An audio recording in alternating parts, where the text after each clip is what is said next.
Okay बच्चों, तो बच्चों हमने लास्ट क्लास के अंदर प्लेन के बारे में थोड़ी मोड़ी इंफॉर्मेशन पढ़ी थी। वो क्या क्या पढ़ी थी वो मैं डिस्कस कर देता हूँ वन बाय वन, ठीक है?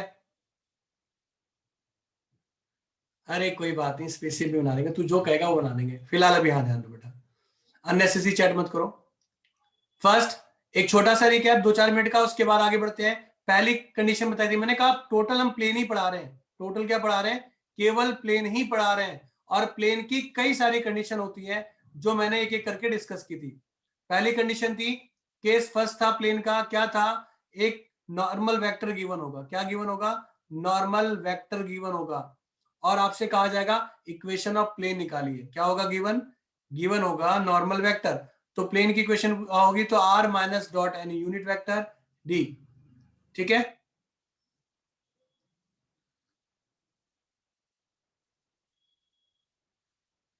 अंशुल मैं ना पिटाई करूंगा तगड़ी वाली, ऑफलाइन में आएगा ना पक्का पीटूंगा, ये ध्यान देना यहां पर। n r dot n equal to d. मैंने क्या कहा था कि अगर हमें सिंपलेस्ट फॉर्म की बात करेंगे तो सिंपलेस्ट फॉर्म ये है, पर अगर हमें डिस्टेंस और डायरेक्शन कोसाइन की बात करनी होगी तो ये फॉर्म हो जाएगी, ठीक है? अब देखते हैं आगे, अब देखते हैं आगे। अगली कंडीशन, भाई ये तो होगी वेक्टर फॉर्म, ये क्या होगी आपकी? Vector form. इसकी कार्टेशियन फॉर्म क्या थी बेटा? इसकी कार्टेशियन फॉर्म थी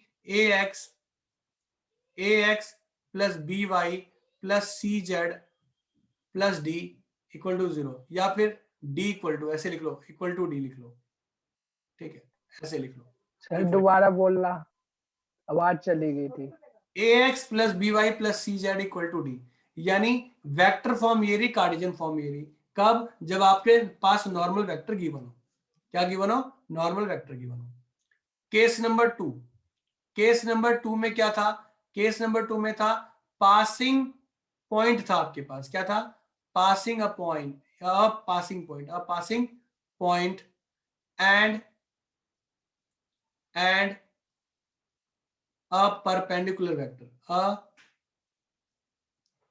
परपेंडिकुलर वेक्टर, ठीक है?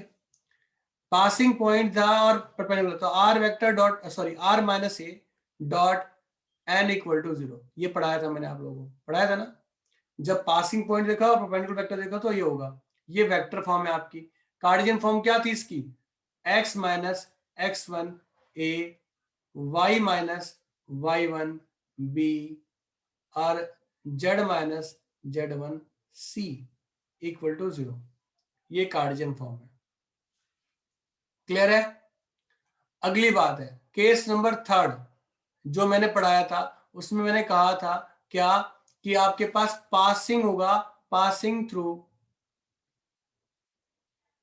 3 पॉइंट्स, 3 पॉइंट्स, पर वो तीनों पॉइंट का नेचर होगा, एक क्या नेचर होगा? नॉन कोलिनियर नेचर होगा। क्या होगा? नॉन कोलिनियर होने चाहिए। अगर वो कोलिनियर हो गए तो प्लेन नहीं बनेगा, तब प्लेन नहीं बनेगा। ये बात सभी को समझ में आ गई? इसके लिए फॉर्मूला पढ़ा था आपने, r minus a b minus a cross c minus a equal to 0, यही पढ़ा था ना? इसके लिए फॉर्म जो पड़ी थी, ये क्या था? Vector form. इसको हमने क्या दिखाया था? इस तरह से दिखाया था, x minus x one, y minus y one, z minus z one, x2 minus x one, y2 minus y one, z2 minus z one, and x3 minus x one, y3 minus y one, और z3 minus z one equal to 0। I hope clear है यहां तक? यहां तक सारी चीजें clear थी, हाँ या ना? Yes sir. उसके बाद एक और चलते चलते फॉर्म पढ़ाई थी मैंने पढ़ा था केस नंबर 4। केस नंबर 4 में मैंने कहा था equation of plane, equation of plane in intercept form, intercept form. क्या पढ़ाई थी, याद है? X by a plus y by b plus z upon c equal to 1, ये पढ़ाया था, हाँ या ना? Yes sir. अब केस नंबर 5 के बारे में बात करते हैं। केस नंबर 5 में होता है इंटरसेक्ट इक्वेशन ऑफ प्लेन। अब प्लेन निकालना है, प्लेन ही निकालना है। अब तक सारा जो पढ़ा रहा था प्लेन ही है, पर गिवन इसमें क्या होगा, इसमें जो गिवन होगा बच्चों वो क्या होगा, दो प्लेन होंगे, two plane are intersecting to each other, एक दूसरे को अगर इंटरसेक्ट करेंगे तो इक्वेशन ऑफ प्लेन निकालनी है हमें। तो बच्चों कहने का मतलब है आप पे r डॉट n1 d1 था, r2 डॉट n2 d2 था, याद है? ये करवाया था नहीं करवाया था मैंने आप लोगों को? जल्दी बोलो, करवाया था या नहीं करवाया था?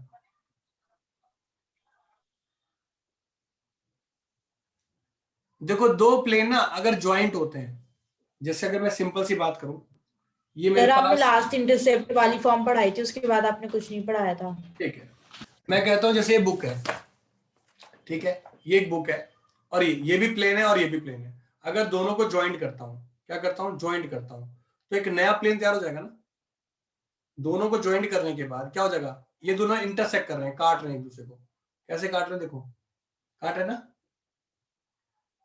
काट रहे ना। तो अगर ये दोनों एक दूसरे काट रहे हैं तो एक नया प्लेन, एक नया ऑब्जेक्ट क्या हो गया, तैयार हो गया। तो जब भी ऐसी कोई कंडीशन होती है तो उसे डिफाइन करने के लिए क्या करते हैं, R dot n1 plus lambda n2 और d1 प्लस लेमडा d2, ठीक है। देखो बेटा, ये मान लो कोई ऑब्जेक्ट है, अगर मैं इस ऑब्जेक्ट को यहाँ सर दूसरे, लैम्डा हाँ। क्यों ले रहे हैं?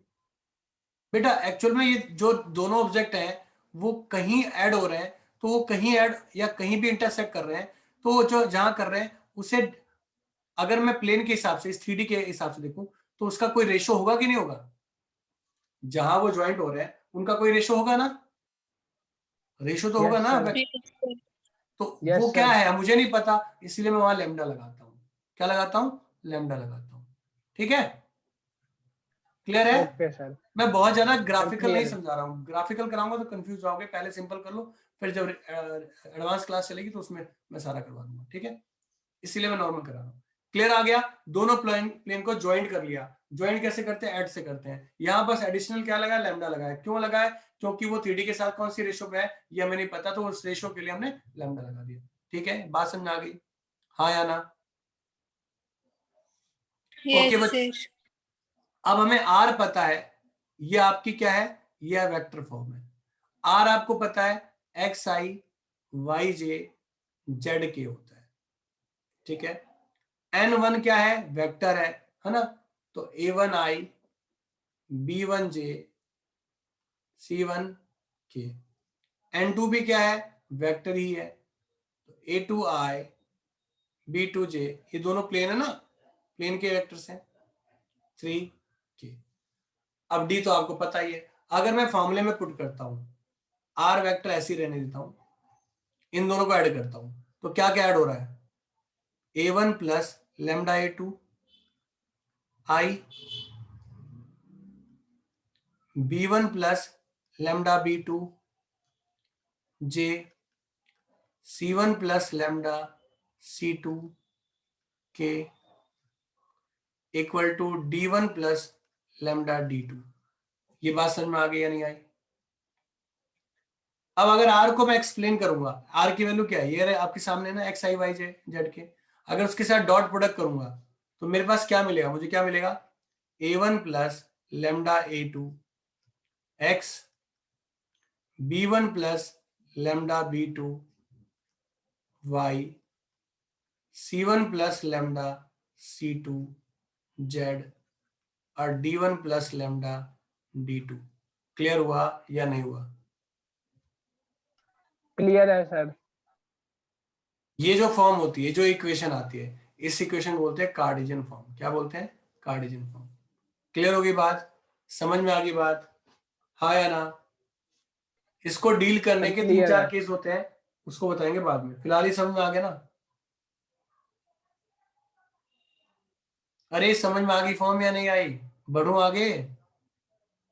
अच्छा, Yes, sir. अगली फॉर्म, ठीक है। अब हम बात करेंगे एंगल के बारे में। क्या बोलेंगे? एंगल के बारे में।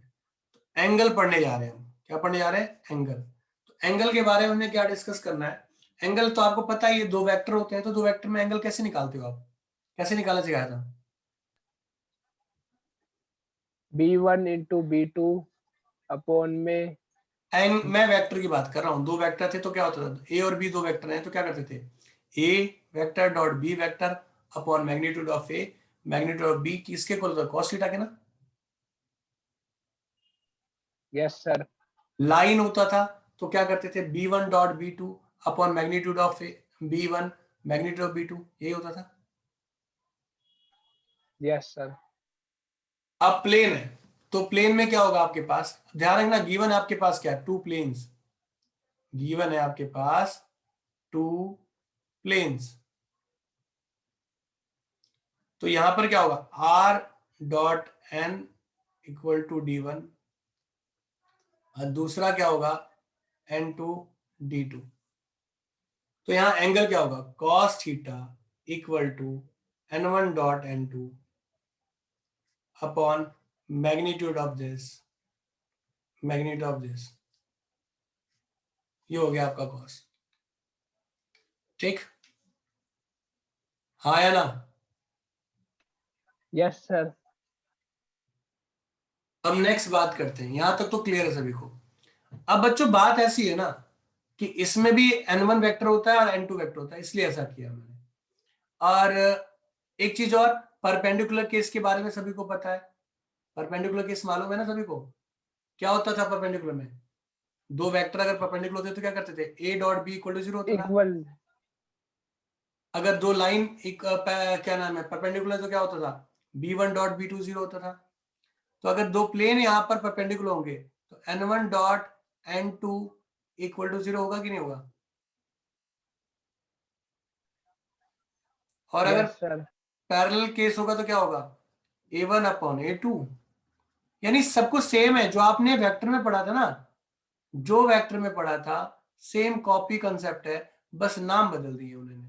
ठीक है, लाइन कर दिया, प्लेन कर दिया, ऐसे कर दिया। ठीक है, सब कुछ कॉपी। यहां तक समझ में आ गया? अरे किसी बच्चे को दिक्कत है? कनिष्का प्लीज बताइए अगर किसी बच्चे को दिक्कत है तो।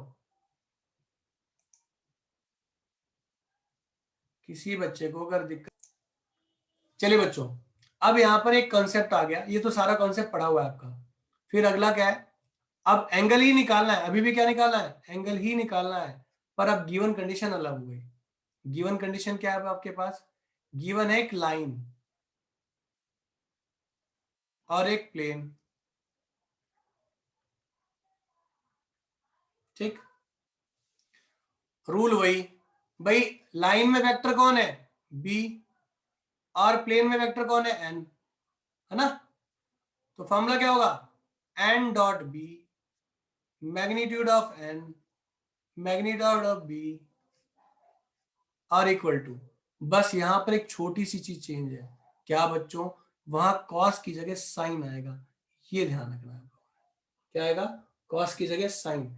अगर दोनों का नेचर सेम होता है, या दोनों लाइन हो, दोनों प्लेन हो, दोनों सेम वेक्टर का नेचर हो, तो कॉस बनेगा। अगर दोनों का नेचर अलग है, एक लाइन एक प्लेन हो, तो वो साइन बनेगा। इतना ध्यान रखना, दिमाग में फीड कर लेना, बच्चे गलती करते हैं और ये क्वेश्चन आता है। फिर से बता रहा हूं, अगर दोनों का नेचर सेम होता है तो कॉस में आएगा रिजल्ट, और अगर दोनों का नेचर एक दूसरे के अपोजिट होता है तो क्या होता है? साइन में आता है। ये बात क्लियर हुई या नहीं? सर साइन क्यों बनेगा वैसे? क्योंकि जो एंगल होता है ना, एक्चुअल में इसका एंगल कॉस 90 माइनस थीटा बनता है। मैंने आपको पढ़ाया था, दोनों का रिलेशन क्या है? रिवर्स रिलेशन होता है। तो एंगल चेंजिंग कंडीशन क्या होती है? 90 होती है, तो इसका एंगल 90 माइनस थीटा बनता है, इसीलिए हम इसे साइन बोल देते हैं, साइन थीटा। आई बात समझ में? यस सर आ गई। ओके, बढ़े आगे। प्रीति क्लियर हुआ या नहीं हुआ? खुशी? यस सर हो गया। मैं कभी रिप्लाई तो करना नहीं कोई। ठीक है, अगला बढ़ते हैं हम अगले कंसेप्ट की ओर। एंगल हो गई थी दो। अब अगला है distance from a point to the plane. अब मैंने पॉइंट माना x1 y1 z1। सर हाँ बोलो। पहले जो आपने जितने प्लेन का कॉन्सेप्ट पढ़ा दिया उस पर क्वेश्चंस करा दो, नहीं तो वो कॉन्सेप्ट ना दिमाग से उड़ जाएंगे। बेफिक्र हो जा, मैं अभी बस दो, एक ये बचा है, एक और फॉर्म पढ़िए, दो फॉर्म पढ़िए, उसके बाद क्वेश्चन पे ही आ रहा हूँ। अभी क्वेश्चन पे ही आएंगे बेटा, बस एक फॉर्म रह गई लास्ट, टेंशन मत ले, स्पीड के साथ चलेंगे, टेंशन नहीं लेना है इसका, ठीक है ना। तो ये पॉइंट है, ये कोई प्लेन की कंडीशन है, मान लो ax plus b y plus c z plus d equal to 0। अगर मैं इस पॉइंट से इस पे डिस्टेंस डालता हूं तो ax1, ये जो पॉइंट होता है, ये पॉइंट आ जाता है उस x की जगह, by1 cz1 plus d upon में magnitude of a square b square c square, ये आ जाएगा। ठीक है, हाँ या ना? सर मैग्नीट्यूड में डी को इंक्लूड नहीं करेंगे? नहीं, डी को नहीं, जो वेरिएबल होते हैं ना उसके कोफिशिएंट आते हैं। आपने पढ़ा नहीं, 11th क्लास में पढ़ा होगा, वहां ए एक्स था प्लस बी वाई प्लस सी था, याद है? जब मैं आपसे डिस्टेंस बोलता था, परपेंडिकुलर डिस्टेंस, याद है? सर होगा कुछ। ऐसे था ए स्क्वायर प्लस बी स्क्वायर, बताया नहीं था? पुरानी बातें हम तो याद ही नहीं रखते सर, बस करा दो। नहीं हो रही है, चलो आगे बढ़ते हैं। क्लास कंसेप्ट है, इसे डिटेल में नहीं पढ़ाऊंगा, बस समझा दे रहा हूं, ठीक है? ट्रिक के थ्रू समझा रहा हूं, ठीक है? कोप्लेनर, कोप्लेनरिटी बोलते हैं इसको, ठीक है? याद रखना, कोप्लेनरिटी लाइन के बीच में निकलती है। दो लाइन आपके पास है, a1 plus lambda b1 a2। फिलहाल समझ लो, मैं बाद में इसके बारे में डिटेल में पढ़ा दूंगा, ठीक है? ये दो है, कोप्लेनरिटी की बात कर रहा है। जब दो लाइन दे रखी हो, कोप्लेनरिटी की बात हो रखी हो, तो फॉर्मूला होता है a2 minus a1 dot b1 cross b2। अब मैं थोड़ा सा मेमोराइज करने का तरीका बताता हूं आपको। एग्जाम में रिप्रेजेंट नहीं करना आपको ऐसे, या किसी को बताना नहीं ऐसे। कैसे बताऊंगा, कैसे बताना आप? चलिए, तो बच्चों हम कुछ क्वेश्चन करेंगे आज। अब क्वेश्चन फटाफट एक्सरसाइज जल्दी से जल्दी निकाल लीजिए, अपनी बुक खोल लीजिए फटाफट सभी, और मुझे बताना है कि सर कौन सा क्वेश्चन मैं कराऊं और कौन सा आप कर लेंगे। ठीक है, सारे क्वेश्चन नहीं कराऊंगा, जो आपको आते हैं वो आप खुद करिएगा, जो नहीं आते वी विल डिस्कस। ठीक है बच्चों, तो बढ़ते हैं आगे। तो बच्चों आज हम डिस्कस क्या करने वाले हैं?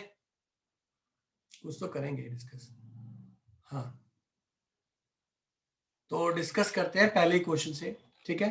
तो पहला क्वेश्चन आपका क्या है, उसमें क्या रखा है, in each of the following cases determine the direction cosine of the normal to the plane and the distance from the origin. क्या बोला गया है? डिस्टेंस फ्रॉम द ओरिजिन बोला गया है। आई होप सारे के सारे इंटेलिजेंट बच्चे हैं, है ना? हमें क्या निकालना है? डिस्टेंस निकालना है। क्या निकालना है? डिस्टेंस। ये रहा आपका क्वेश्चन, ठीक है? ये प्लेन की इक्वेशन है।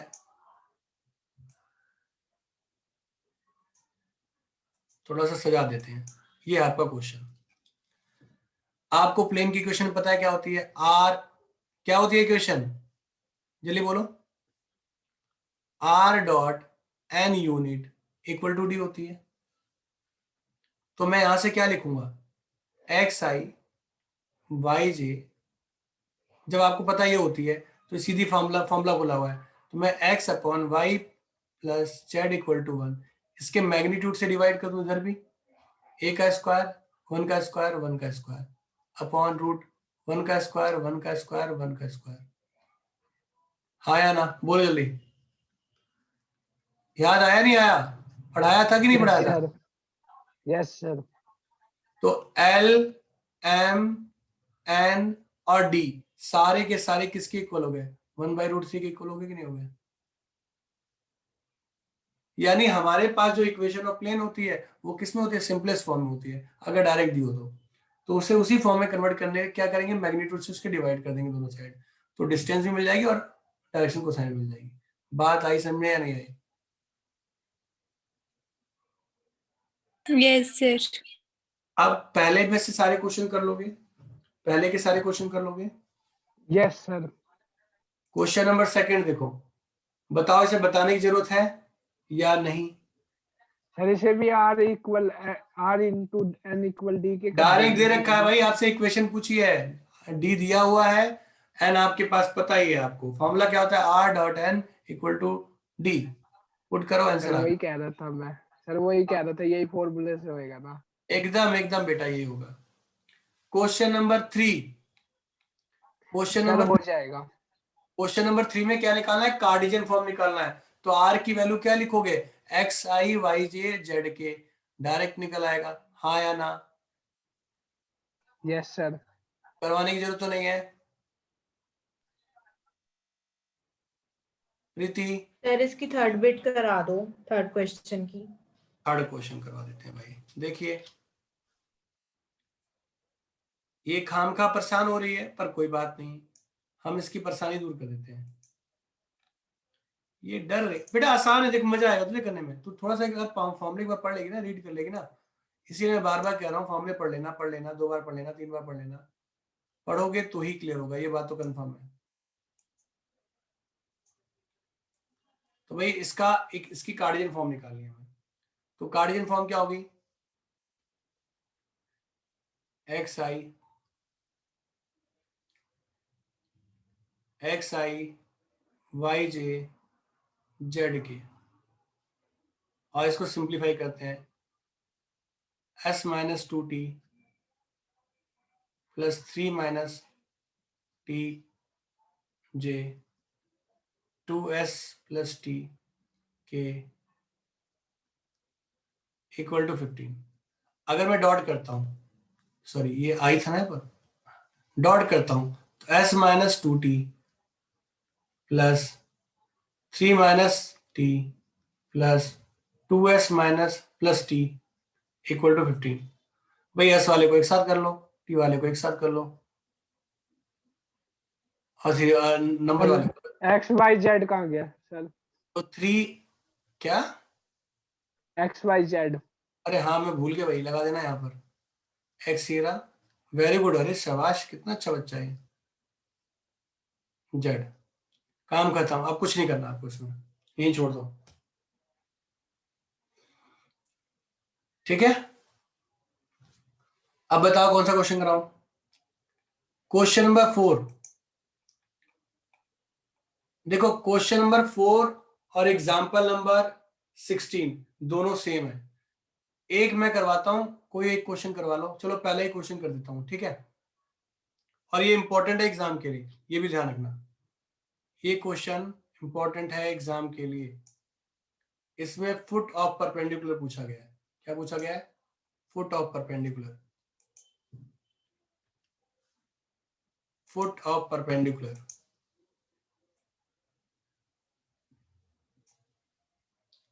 हमें क्या निकालना है? Foot of perpendicular, foot of perpendicular.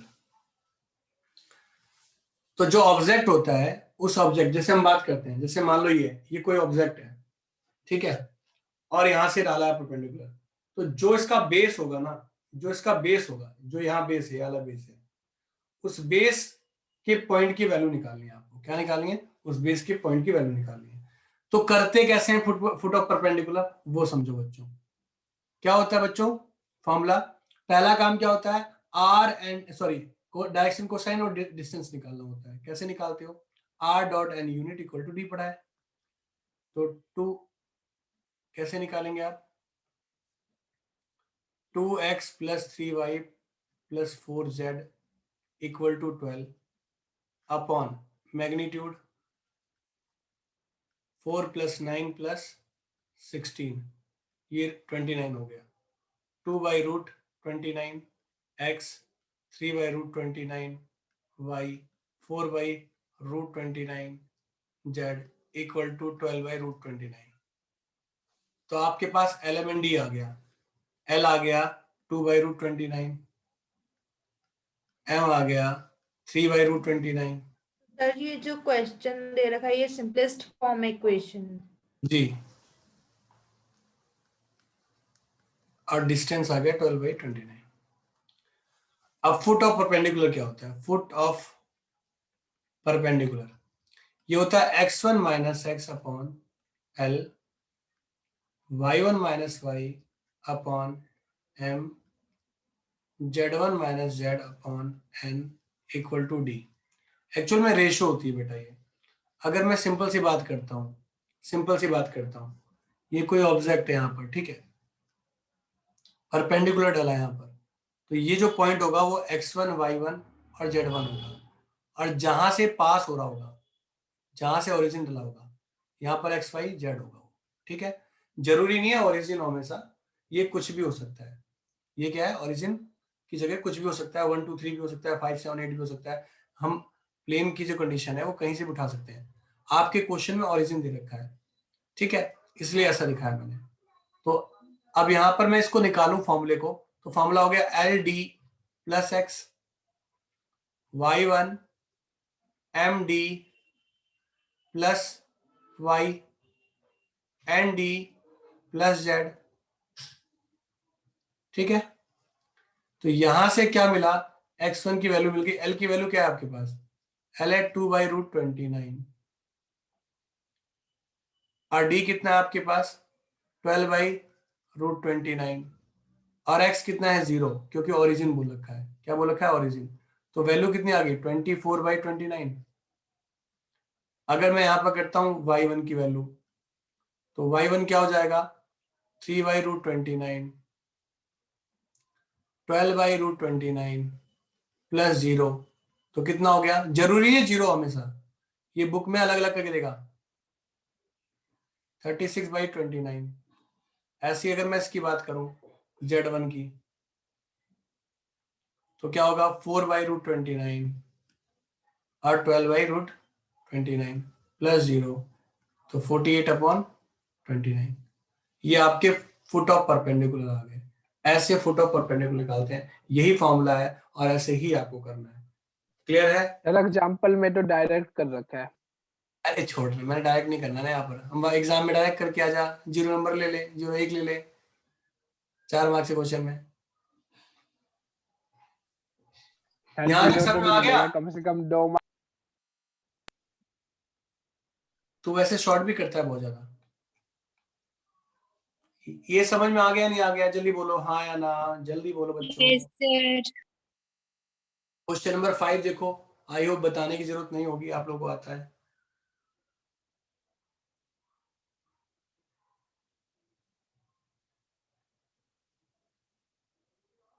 Question number 5 देखिए, कर लेंगे या नहीं कर पाएंगे? प्लीज कंफर्म करिए। ऐसा कर लेंगे। क्वेश्चन नंबर 6 भी आई होप हो जाएगा आप लोगों से।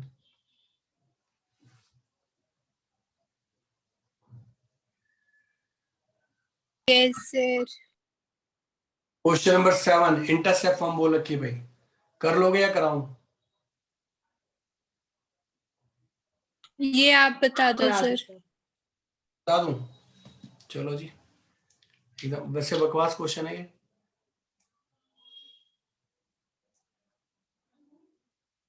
देखते हैं क्वेश्चन। भाई ये रहा आपका क्वेश्चन, देखो स्क्रीन पे नजर आ रहा होगा।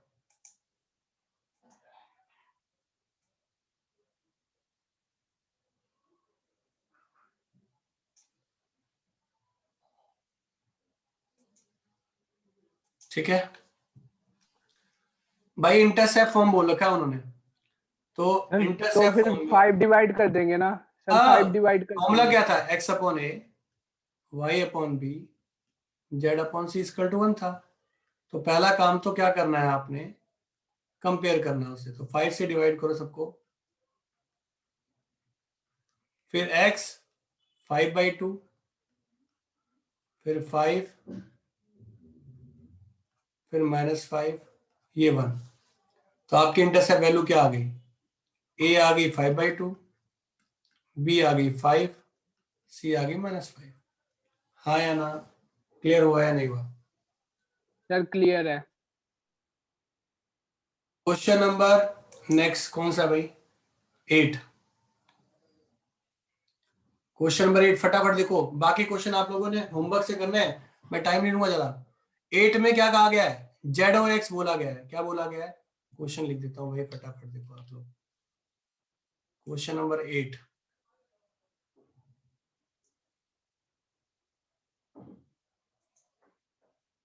क्वेश्चन नंबर 8 ये रहा, बकवास क्वेश्चन है, आई होप ज्यादा टाइम नहीं लगेगा, तुम कर लोगे।